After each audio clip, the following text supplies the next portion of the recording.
10 মিনিটে বানিয়ে ফেললাম পনিরের এই রেসিপিটি। তো চলুন দেখি কেমনভাবে বানিয়েছি। প্রথমে এখানে পনিরগুলো কিউব করে কেটে নিয়ে ওপর থেকে অল্প হলুদ, ধনে গুঁড়ো, লঙ্কা গুঁড়ো, একটু চাট মশলা আর ভালো রং হওয়ার জন্য একটু কাশ্মীরি লঙ্কার গুঁড়ো, একটু আদা কুচি, রসুন কুচি, ধনে পাতা কুচি, কারি পাতা কুচি সব দিয়ে ভালো করে মিশিয়ে 2 চামচ কর্নফ্লাওয়ার দিয়ে দিলাম। দিয়ে আবার একটুখানি ভালো করে কোট করে নিলাম। তারপরে একটু টক দই দিয়ে ভালো করে ম্যারিনেট করে রেখে দেবো। তারপরে তেল গরম করে মিডিয়াম আছে পনিরের কিউবগুলো ভালো করে লাল লাল করে ভেজে নেব।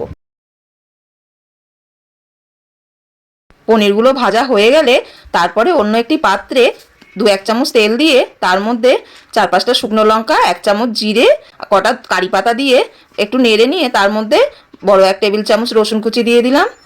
রসুন কুচিটা একটু ভাজা ভাজা হয়ে গেলে তারপরে 1 চামচ ক্যাপসিকাম কুচিও দিয়ে দিলাম। ক্যাপসিকামটা একটুখানি নেড়ে ছেড়ে নিয়ে তারপরে ওর মধ্যে 2 টেবিল চামচ টমেটো সস দিয়ে দিলাম।